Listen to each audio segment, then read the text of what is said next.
Good morning, students. First of all, we discuss some basic concepts. Now, here first definition is matter. What is matter? Matter is something which occupies space in universe. Air, water, wood, examples there क्या? These are examples of matter. Anything. Matter is of two kinds, solid and fluid. Now, there is difference between solid and fluid. Solid is a matter which neither flows nor is capable of flowing. Examples wood, iron, etc. Fluid is a matter which flows or is capable of flowing. इसके examples water, air. Air वैस हम यहाँ जो पढ़ रहे हैं water और air, these are examples of fluid. Means solid को छोड़ के जो भी कुछ है आपका वो सब fluid है आपका. Gases भी fluid ही है. Air. Solid is a matter which has definite shape और size. कोई भी solid body है तो उसका definite shape और size है, लेकिन जो fluid है उसकी कोई भी definite shape, कोई भी size नहीं होती. जिस भी उसको वो vessel में डालते हो तो उसी shape, वही shape वो उस vessel की ही shape वो ले लेती है.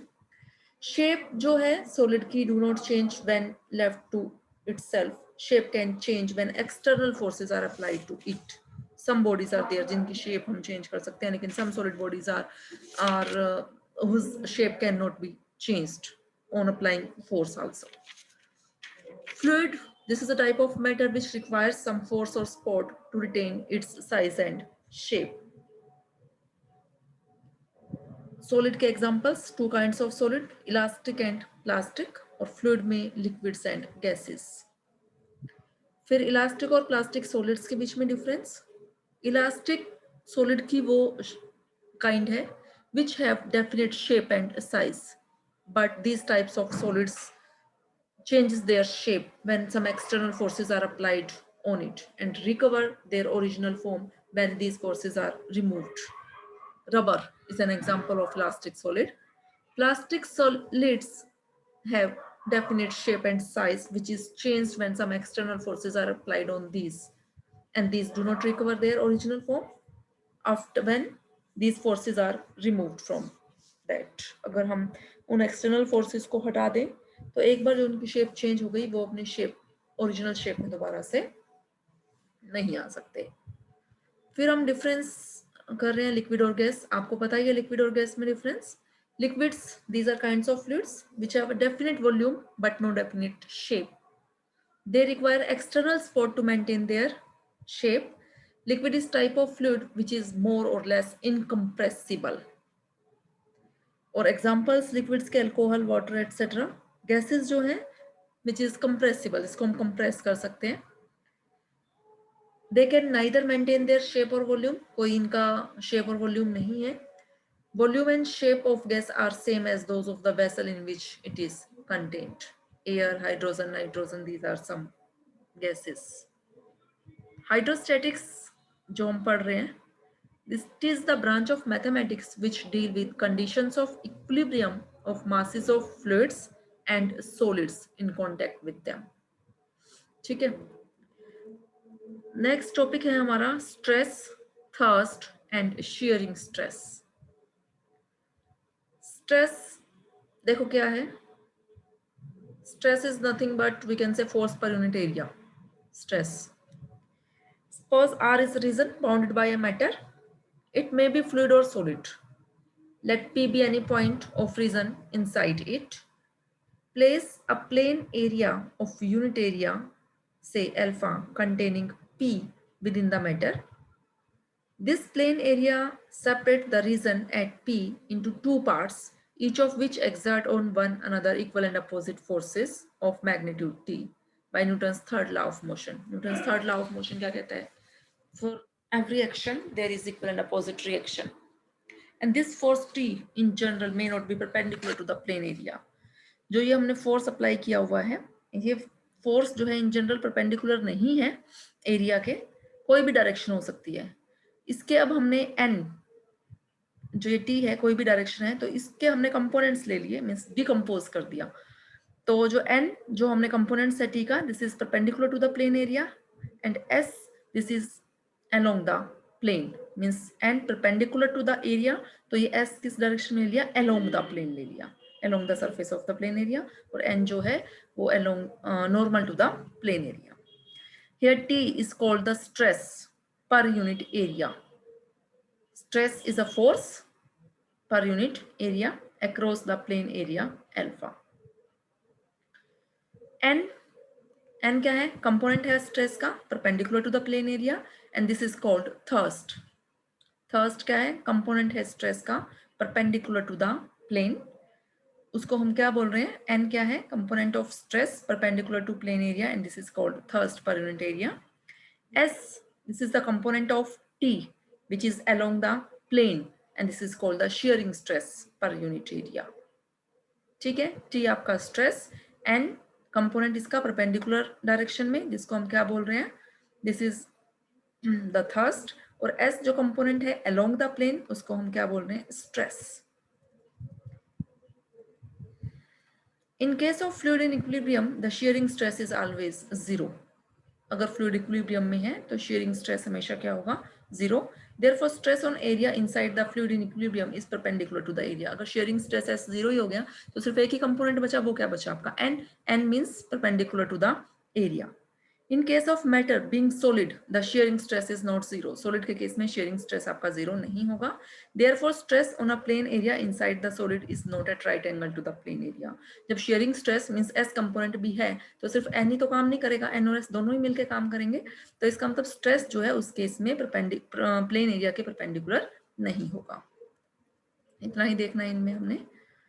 नेक्स्ट डेफिनेशन है मास ऑफ अ बॉडी. मास क्या है? Mass of a body is the quantity of matter possessed by the body. अब आपको पता होगा मास और वेट में भी डिफरेंस है.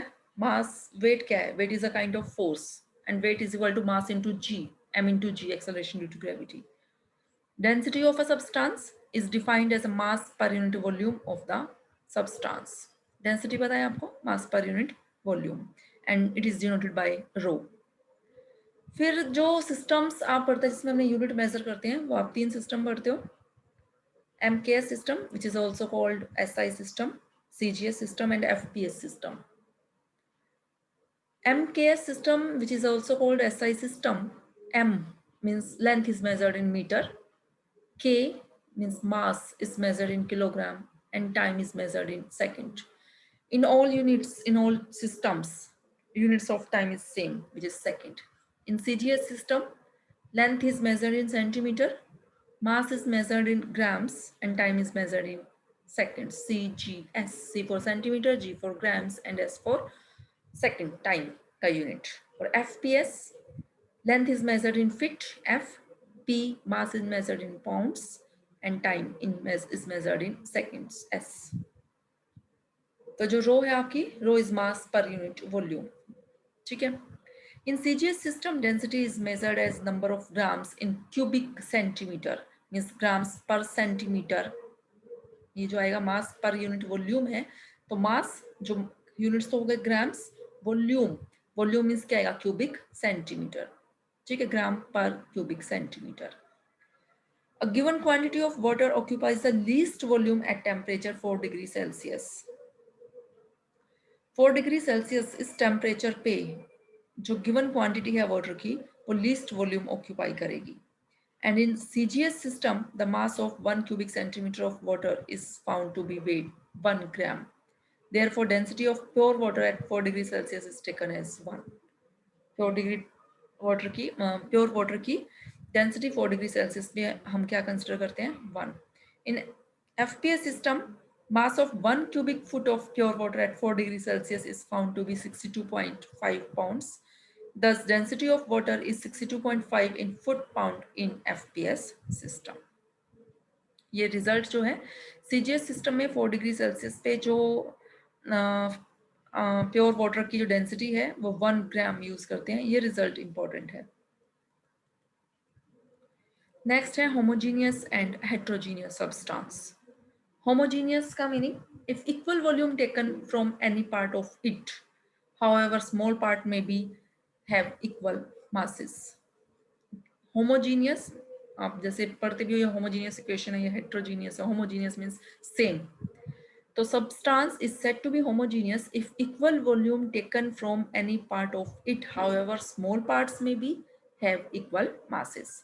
If delta m is mass of an element of a substance and delta v is volume, then mean density is delta m by delta v.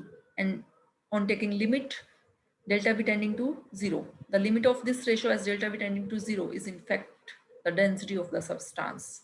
And if this limit is same at every point of the substance, then substance is called homogeneous. And homogeneous substance is of uniform density, and the substance which are not homogeneous are called heterogeneous. ठीक है, means जो homogeneous आपके substance हैं उसमें आपकी जो density means mass per unit volume है वो हर पॉइंट पे क्या रहेगा, सेम रहेगा. Next weight in terms of density. अभी मैंने बताया वेट और मास में डिफरेंस. वेट क्या है आपका? Weight is a kind of force. Force आप बोलते हो मास इनटू एक्सेलरेशन. ऐसे वेट जो है this is mass into acceleration due to gravity. W is equal to m into g. W means weight, m means mass. That m be the mass of a substance in grams weighing W dynes. अच्छा, अभी जैसे हमने CGS, FPS और MKS system में बात की units की, तो ऐसे ही फोर्स के यूनिट्स अगर हम बात करें SI सिस्टम में, MKS सिस्टम में क्या होंगे? न्यूटन्स. CGS सिस्टम में आपको पता है क्या होंगे यूनिट्स? कौन डाइंस में पढ़ा है आपने? CGS सिस्टम में यूनिट्स जो है वो क्या होंगे? डाइंस, फोर्स के यूनिट्स. तो W जो है this is a kind of force, तो इसके यूनिट्स भी क्या होंगे? Dice. So let m be the mass in grams of a substance weighing W dynes and having V cubic centimeter as the volume. Obviously, W is equal to m into g, means weight is equal to m into g, mass into acceleration due to gravity. G CGS system में बात करें तो G के units हो गए centimeter per second, and m mass of a V cubic centimeter of a substance. तो क्या हो गया? V into mass of 1 cubic centimeter, और mass of 1 cubic centimeter क्या है? रो क्या था आपका? मास पर यूनिट वॉल्यूम. एक यूनिट वॉल्यूम में मास, और एक यूनिट वॉल्यूम का मतलब 1 क्यूबिक सेंटीमीटर में कितना मास है. तो m क्या है आपका? V into rho. Now substituting this value of m in equation 1, तो W आपका क्या बन गया? V रो G. ठीक है, ये आपको लर्न रखना है फॉर्मूला. नेक्स्ट है specific gravity of a substance. ये हम नेक्स्ट लेक्चर में डिस्कस करेंगे ये टॉपिक.